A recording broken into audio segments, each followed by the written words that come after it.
नमस्कार मित्रों मैं रितेश दीक्षित अपने YouTube चैनल प्रभु कृपा एस्ट्रोलॉजर में आप सभी का बहुत बहुत स्वागत एवं अभिनंदन करता हूं।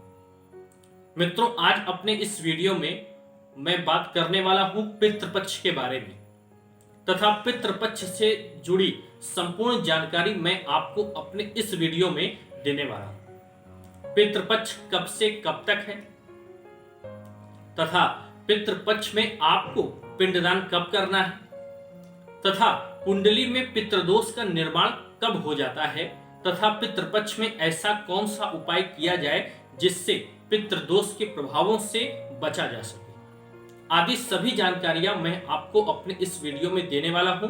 तो इस वीडियो को लास्ट तक अवश्य देखिएगा जिससे आपको पितृपक्ष से जुड़ी संपूर्ण जानकारी अवश्य ही प्राप्त होगी। मित्रों, आइए शुरुआत करते हैं इस पितृ शब्द का प्रारंभ ही कहां से होता है। आखिर ये पितृ बनते कैसे, क्या है इसके पीछे कहानी। मित्रों, जब किसी भी जातक की मृत्यु हो जाती है तो आपने सुना होगा 10वें दिन उसका पिंडदान किया जाता है पीपल वृक्ष के नीचे उसके निमित्त, और 10 दिन तक उसके लिए पीपल के वृक्ष में घंट बांधा जाता है जहां पर दीपक जलाया जाता है, उसके लिए जल की व्यवस्था की जाती है। और 13वें दिन त्रयोदशी संस्कार किया जाता है जिसे 13वीं भी कहते हैं। तो वह जो 10 दिन तक होता है, 10वें दिन जो पिंडदान होता है, 10 दिन तक वह जातक की जीवात्मा प्रेत रूप में रहती है। और 10वें दिन के बाद त्रयोदशी आदि संस्कार होने के बाद वही प्रेत पितृ बन जाता है। अब आपका यह प्रश्न भी हो सकता है कि जब जातक की मृत्यु हो गई है तो वह क्या मृत्यु के बाद भी उसका अस्तित्व रहता है? क्या ये जो पितृ प्रेत आदि की व्याख्या की जाती है इसका पीछे रहस्य क्या है? मित्रों, ये जो मानव शरीर हमको आपको प्राप्त हुआ है, ये जो शरीर जैसे आप मेरा जो शरीर देख पा रहे हैं यह स्थूल शरीर है।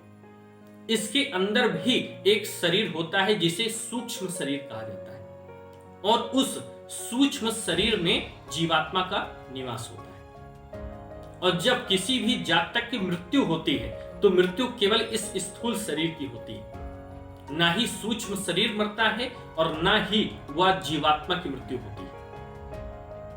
और वही स्थूल शरीर के भीतर जीवात्मा विभिन्न लोकों में विचरण करती है या विभिन्न योनियों में, प्रेत आदि योनि में, पितृ आदि योनियों में जाती है।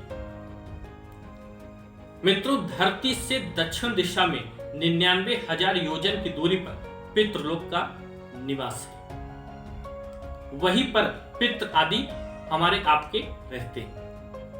और 15-16 दिन का ये जो पितृपक्ष होता है इसमें पितृ अपने लोकों से अपने पुरानी डेहरी पर जहां पर वो रहते थे वहां पर आते हैं और आपसे पिंडदान, तर्पण, सेवा, भोजन आदि की कामना करते हैं।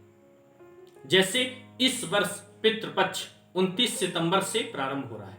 29 सितंबर को पूर्णिमा है। पूर्णिमा का श्राद्ध 29 सितंबर को ही होगा। 30 सितंबर को प्रतिपदा है। इससे प्रारंभ होकर के 14 अक्टूबर तक पितृपक्ष रहेगा। 14 अक्टूबर को अमावस्या है। अब प्रश्न ये उठता है कि आपको पिंडदान कब करना है? आपके पिता का जब देहावसान हुआ था, किसी भी महीने हुआ हो, उस दिन जो भी तिथि रही होगी उनके देहावसान होने के समय उसी तिथि पर आपको इस पितृपक्ष में पिंडदान करना है।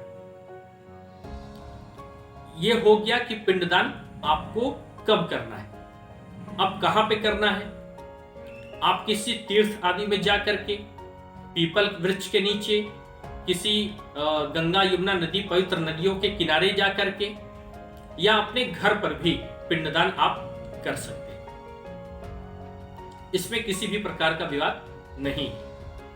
अब प्रश्न ये उठता है कि कुंडली में जातक के पितृदोष का निर्माण कैसे हो जाता है? जो लोग पितृदोष के प्रभाव को झेल रहे हैं क्या लक्षण है, कुंडली में कैसे पता चलेगा? मित्रों, आपकी कुंडली पे सूर्य एक ऐसा ग्रह है जो यह बताता है कि आपकी कुंडली में पितृदोष है अथवा नहीं। और उसके साथ ही साथ लग्न को भी विशेष रूप से देखा जाना अत्यंत आवश्यक है। यदि आपके लग्न कुंडली के प्रथम भाव में राहु हो धनु राशि का, तो भी आपकी कुंडली में पितृदोष कहा जाएगा। और विशेष रूप से यदि आपकी कुंडली में पितृदोष का निर्माण हो रहा है तो आपकी कुंडली में सूर्य की स्थिति अवश्य ही खराब होगी। जैसे सूर्य की डिग्री बहुत कम हो सकती है, सूर्य अपनी नीच राशि में हो सकता है, और विशेषकर से सूर्य राहु या शनि इन पापक ग्रहों के प्रभाव में अवश्य ही आ जाता है यदि जातक की कुंडली में पितृदोष का निर्माण हो रहा है।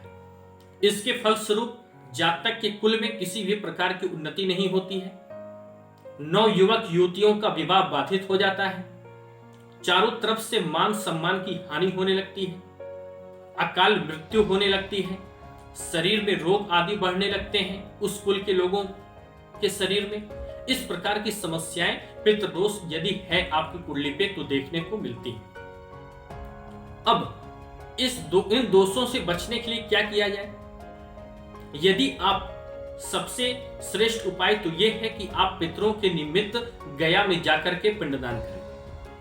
पर यदि आप ऐसा नहीं कर पा रहे हैं, आपके पुरखे बहुत कई पीढ़ियों के अभी भी पड़े हुए हैं, उनकी मुक्ति नहीं हुई है, कुछ लोगों की अकाल मृत्यु भी हुई है, तो आप त्रिपिंडी श्राद्ध आदि करके भी इस पितृ पक्ष में अपने पितरों को संतुष्टि प्रदान कर सकते हैं। इन उपायों से आप अपने पितरों को संतुष्टि प्रदान करेंगे, वो आपको आशीष प्रदान करेंगे। साथ ही साथ इस पितृ पक्ष में आप कुछ छोटे मोटे उपाय भी जो बहुत कारगर हैं उसको अवश्य करें। जैसे प्रथम रोटी गाय को अवश्य दें, कुत्ते के लिए कुछ भाग भोजन का अवश्य निकालें, तथा अपने छत पर भी कौवे आदि के लिए कुछ भोजन का भाग अवश्य ही रखें इस पितृ पक्ष में। क्योंकि इस पितृ पक्ष में जो भी पितृ आपके होते हैं उन्हें उसी सूक्ष्म शरीर से वो अपने इस लोक में आते हैं और अपने घर पर आते हैं और आपसे यह आशा करते हैं कि आप उनके निमित्त कुछ दान पिंडदान आदि चीजें करेंगे। और यदि आप ऐसा करते हैं तो वह अमावस्या के दिन आपको आशीर्वाद दे करके अपने लोगों को वापस चले जाते हैं। और जिनके कुल में ऐसा कुछ भी नहीं किया जाता है तो वह उन्हें श्राप आदि दे करके भी अमावस्या के दिन अपने लोकों में चले जाते हैं, जिससे आपका जीवन बहुत ही ज्यादा संकटों में फंस जाता है।